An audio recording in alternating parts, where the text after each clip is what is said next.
Welcome to the Landlord Lease Podcast, a training course for landlords to understand how to create a lease.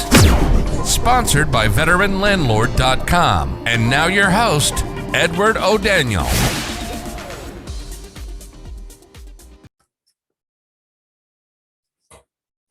Hey, landlords. Welcome back to the Landlord Lease Podcast, sponsored by the VeteranLandlord.com.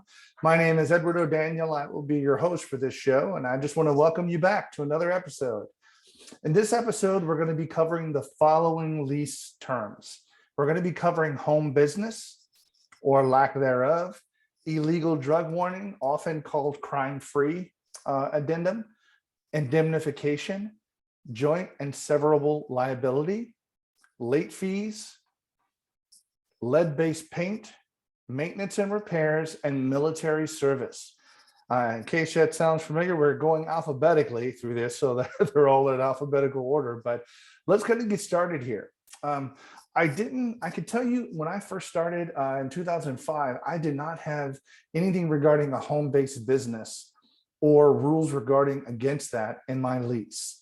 And it kind of bit me. I don't really have this happen a lot, but it did happen one time where I got continually, I continually, because I didn't have it defined, the local city or the municipality kept contacting me, and that we kept getting violations that you're not allowed to run a home-based business out of residential property. On this kind of case, this was a single family residence, but it kept causing me problems because I did not have something defined in my lease that says otherwise. So this is after that episode. That's typically what happens is something happens to you, you don't have what you need in a lease, and then you add it to your lease for the next version.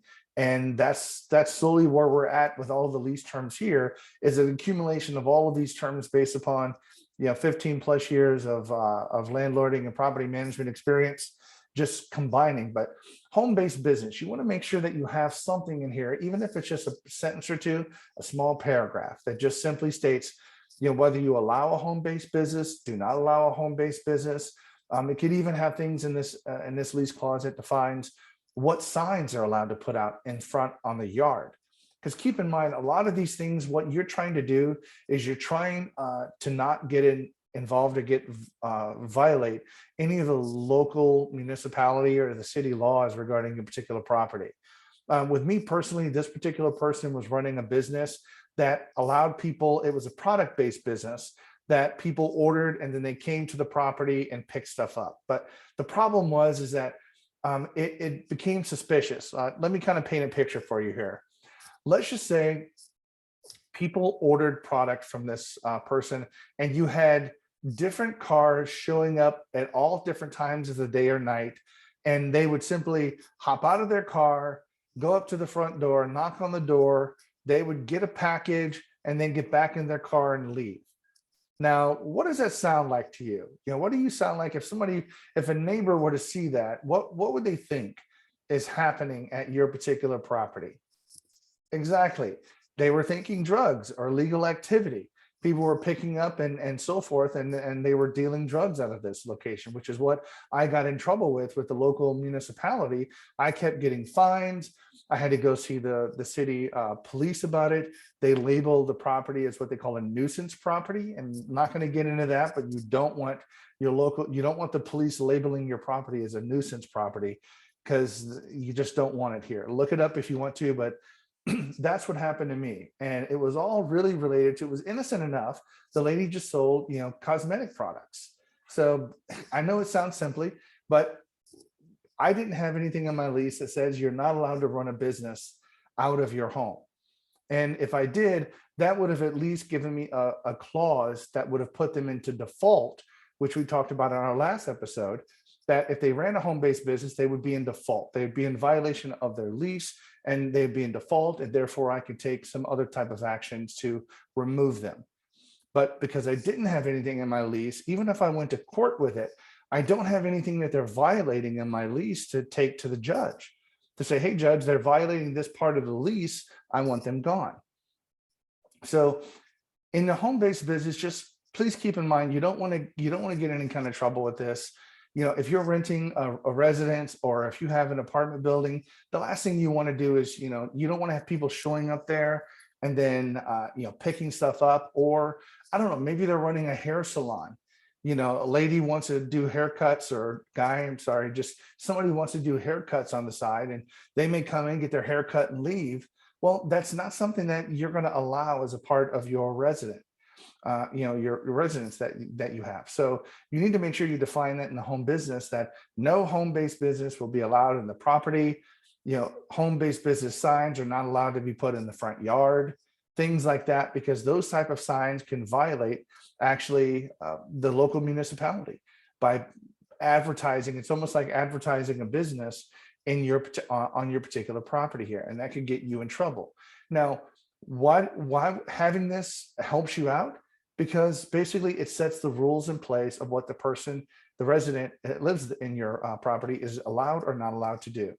And if you know that these are the rules regarding your local city and municipality, by them following those rules, and that means you as a landlord are not going to be notified, you're not going to get any trouble, you're not going to have any violation notices, nothing like that, and means your life is going to be much easier. So that's really what this clause is the way of just making your life easier by just taking that off the table, because people are working a lot from home. They are trying to start home-based businesses. So just as long as the business doesn't involve people picking stuff up, or parking cars or taking up additional parking spaces, because what this does is that this can also get your neighbors, the incident I told you where I got in trouble with the police, the neighbors actually call the city on that. So then it wasn't a problem, just the neighbors saw cars coming and going, thought there was illegal activity, so they called the police. Well, if people are taking up parking spaces and things like that on the street, or they're coming in at ill hours, your neighbors may complain and draw attention to you, which in turn, because you're the owner of the property or the landlord, it could be your issue that you have to deal with. So even though it's a small, simple clause, you could see that just putting this in there just kind of nips that in the bud right away, lets you know what you're allowed to do, what you're allowed to have or not allowed to do. So moving on here, illegal drugs are crime-free addendum. Most leases now almost come with crime-free addendums, and the whole point of this is just simply to say that you will not violate any laws in this property. You will not house anybody that breaks the law, because keep in mind, if somebody just goes robs a store and then they come over to your place and they're laying low in your basement, you're harboring a fugitive in that kind of case, and you're violating the law. So those type of things, being involved with gang-related activity, selling illegal drugs, things like that, violate the crime-free addendum, and which turn puts them into default, which means that you can file and legally get them out. So I use crime-free addendum. So this is one of those ones where most of the time if you just Google crime-free addendum, you'll actually be able to find one. I think it's in the lease that we have on the veteran landlord as well, but it's a whole addendum. It's so large, the verbiage on this, that it basically is too big to put in a lease. It requires its own individual, like you put things in addendum, not only because they're large, because you want to single them out. You want people to read this page, even if it's a paragraph, and say, okay, you've read this paragraph. Now I want you to initial and sign this page that you understand what you just read, just to make sure that it's not like you don't put it in the lease somewhere and somebody may skim over it. An addendum is another complete document they have to read entirely. So that would be another reason why you would want to make things as an addendum versus putting things inside of your lease. So just search for it. This is pretty straightforward as far as crime-free addendum. Now, this crime-free addendum, illegal drug warning, when it comes to illegal drugs, we have to address things like the legalization of marijuana and other type of drugs. So please check your state for those here. To find out what your rules and regulations are regarding that, because I know even though it may be legal, I'm not exactly sure what your laws or restrictions are that you can put in your lease as far as people, even though it is legal, not smoking in there, because we haven't really gotten to that particular clause yet, but you might have something like a non-smoking clause in your lease. Well, if they have it, are they really going to go outside and smoke, on the front or back porch? And is that something that you really want on your particular property? So that's one of those things. Please check with your local cities, your local state laws, and get your local attorney involved regarding that to really craft a really good crime-free addendum for your particular state that's going to protect you. Okay. And you might pay a couple of $100 to an attorney to do this, but once you do this one time, it'll be finished and your lease will be solid, knowing that you're well protected. So the next thing we're going to talk about is indemnification. So right now, most leases just have an indemnification clause that basically just says that, hey, if you or your resident or guests or children get hurt while on the property, it's not the responsibility, or you hold the landlord or the owner harmless for any such incidents. Now, here's again where we have to talk about things that are not necessarily nice to talk about. So what happens if somebody were to slip and fall downstairs? And heaven forbid somebody were to actually die. You know, if somebody slipped and fell down a series of stairs and injured themselves and they died, what does that mean as far as you? You know, does that mean that somebody's going to potentially come back and sue you? Well, at least having an indemnification clause, I can't say somebody's not going to sue you, but at least having an indemnification clause simply states that you're holding the landlord or the owner of the property not responsible for any harm or damages that are incurred by you, your resident, your guests, or anybody that live in this particular property. So it's just, again, a first level of defense for you, but just, it's always best to protect yourself as best you can. So just have an attorney help you craft one of these nice indemnification clauses, and definitely have it in your lease. So next one we're going to talk about is joint and several liability. Now, kind of really what this means is that if you have multiple people that are on the lease, if you have people that are like, could be a husband and wife, could be boyfriend, girlfriend, could be just roommates that are on the lease. And let's just say something happens that, that they don't pay the rent, there are damages to the property, and you need to go after somebody. Basically, what this clause means is that you're allowed to go after everybody, and you don't care if you go after one person, you can hold one person responsible for all damages. It doesn't necessarily mean that because there were two people that they're equally shared. No, I'm going after whoever's got money, and whoever's got the money is going to pay me, or pay you, the landlord, and then you can go after the roommate for whatever stuff. I'm not going to sit back and try to get equal amounts of money out of both parties. So it just means that each particular party can be liable for all the damages and so forth regarding the particular property. So that's good to know, just so that you know that it's just well defined when you have your lease, that, hey, don't violate your lease and we won't have a problem with this. Pay your rent and we won't have a problem with this. Leave the property in great shape whenever you leave and we won't have a problem with this. But in case we do have a problem with it, I'm coming after anybody and everybody that's got money to try to get reimbursed. So definitely have one of these clauses in your lease. Next thing is going to talk about here is late fees. Late fees, and I've got in here, and allocation. I'll explain to you kind of what that means. Now, late fees, most landlords know that late fees are there as a precautionary measure to help have people make sure they pay their rent on time, because if you don't have any kind of late fees, and there's really no benefits or pain point if the resident does not make their rent on time. You know, there's no penalty for that. So late fees at least help out with that. But I want to sit back and make sure that this is a lesson I learned about 5 to 8 years ago, somewhere in there, with my attorney, my local eviction attorney. Is a lot of times whenever you go to court, especially after we're coming out of this COVID season, a lot of the judges and so forth don't like late fees. They don't like exorbitant late fees. Like, I had late fees of so much if you don't pay on time, and it was like so much per day that I hit you with for every day of the month that you were late. And that's the way it was for a long time with me on my lease. However, my attorney had to sit back and say, well, not only if you do that, the judge is going to look at that and pretty much not give you any late fees if you have to take them to court and do anything. But having late fees is okay. Just don't have an exorbitant amount. Like, keep it. He gave me a rough example of about maybe 10% of the monthly rent. So don't exceed somewhere around the 10% of the monthly rent for it, and then put a cap on it. Put a cap on it, which is what we do now. You know, we only charge X amount of money total if they don't pay throughout the month. And then that way it doesn't look so bad if you ever have to evict them, and it's more likely that you're going to get those fees and charges if you go to court. So that's just an idea of what happens at late fees. when the late fees are applied is going to be in this particular clause. What date does it take effect? Not only what date, but you be very specific, date and time. So for instance, if your rent is due by the 1st, then just say it's due by the 1st by 5 p.m. or 3 p.m. Don't just say by the 1st, because by the 1st literally means 11:59:59, p.m. up until 12 a.m. the next day. So just put that little extra thing in there to make sure they understand they have to pay by certain date and time in there. And that will save you, that'll be just a lot more precise and clear of when rent is actually due and when it's considered late.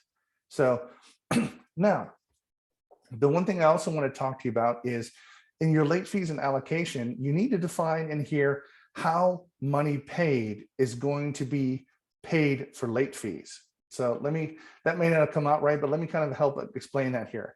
So somebody pays rent or pays their money toward rent, but they still owe late fees from last month. How was that handled?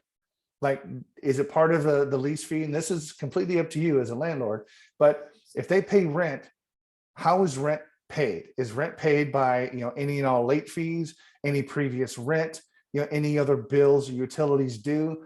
That type of thing really needs to be defined inside of your late fees and allocation to kind of help them understand that of whenever they make a payment here, how are the late fees going to be taken out?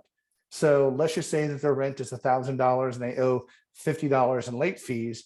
They pay $1,000 next month. Well, the $50 for the late fee for last month is going to come out. So they're only going to pay $950 toward this month's rent, which means they're going to not have enough rent to cover the $1,000. They're going to be $50 short. So that $50 short will in turn make them late again for the next month. So just make sure you define that of how rent or how the late fees are going to be paid out of the rent, and just try to be fair.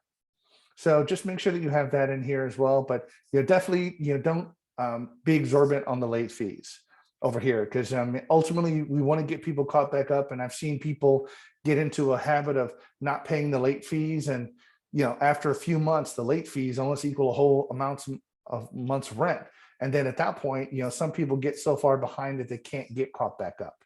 So just try to work with your residents. Again, it's all about making money, keep them in there and keep them paying, but just make sure that that policy is defined. Next thing we're going to talk about here is lead-based paint. So this is more of a requirement through the EPA, the Environmental Protection Agency, that landlords have to give information to residents that move in if the property was built prior to 1978. So prior to 1978, the house could have been painted with lead-based paint. You don't know unless you've actually had it tested.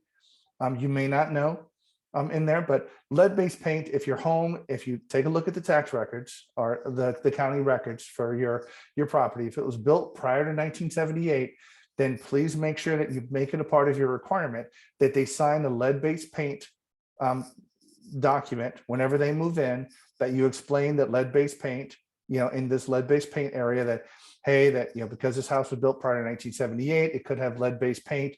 Please do not have any of your kids eating any of the paint chips that are in here. And I'll kind of give you a little bit of backstory with that. But just as far as lead-based paint, make sure you download the EPA's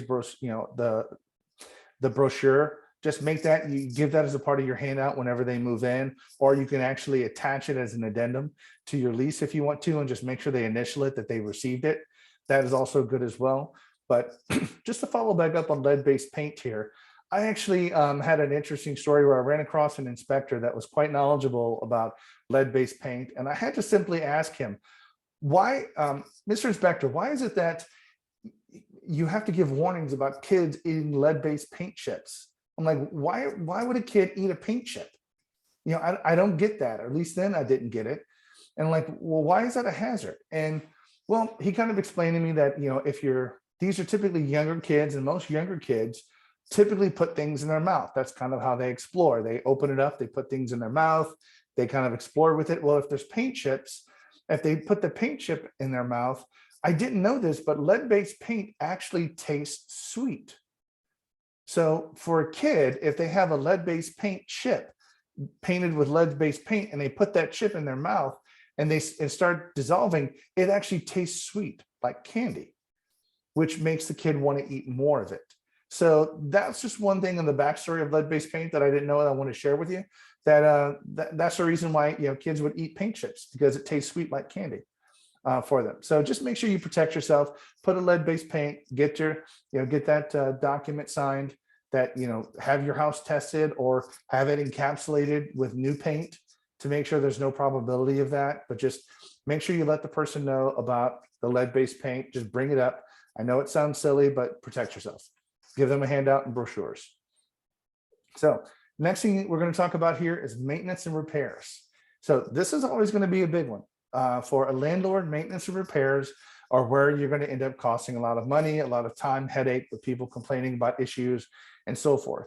I've seen people do this a couple of different ways with regards to maintenance and repairs. So I've seen landlords have just said, hey, first of all, maintenance and repairs, you should have any kind of procedure in here as regard to how the resident is supposed to make a maintenance request. So let me kind of cover that. So if you have a maintenance number, a maintenance guy, if you have a software that you use that has a maintenance request or work order submitted, for instance, they could have a tenant portal where they log in and they put their maintenance requests in. Make sure you give them that information in this part of the lease. Go to this website, fill out the maintenance request form, call this phone number, leave your name, phone number, property address, whatever that is. You want to make sure that you give them a procedure for how to submit maintenance requests in this particular section, just to make sure that it's very clear, to make sure that they follow the rules. Because the last thing you want to do is you don't want them calling you up, texting you or emailing you every time they have a problem. Hey, John, my kitchen sink's backed up again.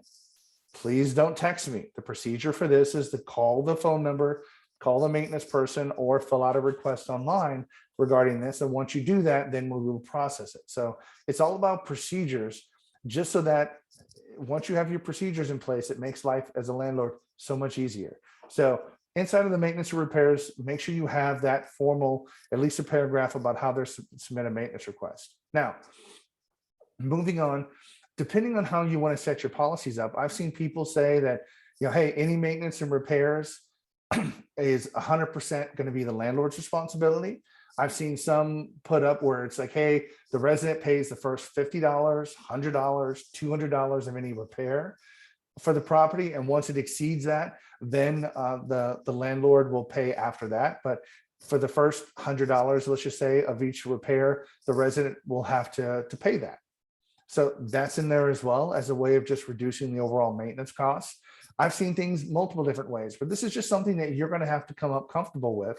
But if you're a landlord and you follow the right procedures as far as getting your property prepped and ready, you really should take care of a lot of the maintenance items right up front, so you don't have these problems. You don't have problems with kitchen sinks getting clogged unless it was the resident's fault. And if it is the resident's fault, again, something you can put in the maintenance area is if any repair that is assessed and corrected on the property, and it was caused by either the resident's guests, or anybody visiting, then the resident is responsible for the full repair. And I'll give you just an example. Families rent, and as a family, you have kids play in the house. They don't always listen to their parents. Imagine that. But let's just say you've got kids playing and one of them kicks a ball.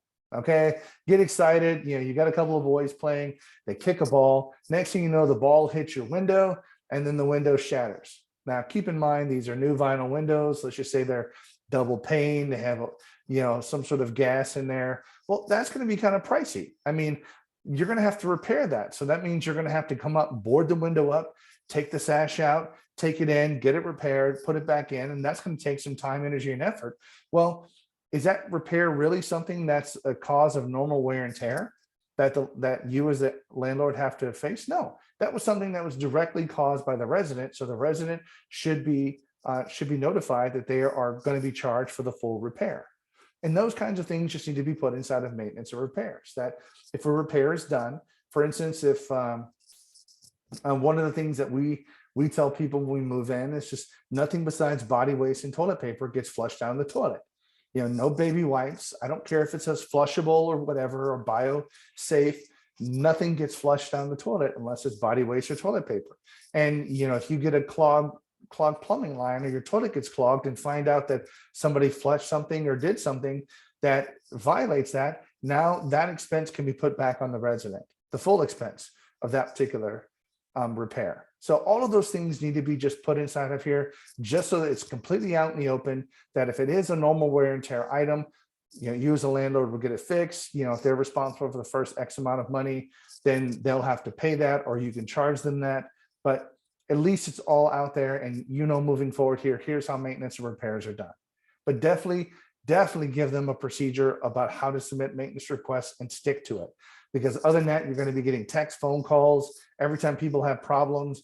And then they're going to simply just sit back. Well, I text you last week that this thing was broke. No, you need to follow procedures. You need to go to the website and submit a maintenance request or call the maintenance person, whatever it is. So this is a big one. Definitely make sure that this is like 100% bulletproof and solid in your maintenance and repairs area, because this is going to be something that you're going to have to deal with, every single month regarding properties is maintenance and repairs. Great. The last thing we're going to be dealing with here is military service clause. Now, this goes out to all the militaries. I'm a disabled veteran myself, so my brothers and sisters out there in the military, thank you so much for your service. But most of the time when you have military personnel and they get orders to change duty stations, that's not really something that they can control. So right now, most people have put in a military service clause that just simply states that if you get orders to move from this location, that we will not, the buyout clause or the early termination clause that we spoke in a previous episode does not apply to you. We're not going to charge you for that as a military service, but you do need to present a copy of your orders to me to verify that you did get orders to change and to move, and then we will terminate your lease and allow you to move without penalty because you're in the military service. So that's sort of what the military clause is for and what it's meant. It's just there to protect our military, to just help them out as they move, because again, they can't really control that whenever they move from place to place, and it's not always congruent with the end of your lease. So hey, that's it for this episode of the Landlord Lease. I hope you found this very informative. Please check us out at theveteranlandlord.com, where we have tons of other information for you as landlords. Thank you guys so much, and have a great day as always. Thank you for listening to the Landlord Lease podcast. To get your free lease and other training material, visit us at veteranlandlord.com and create your free account. If you find this material valuable, we'd appreciate it if you can share this podcast with others and leave us a great review.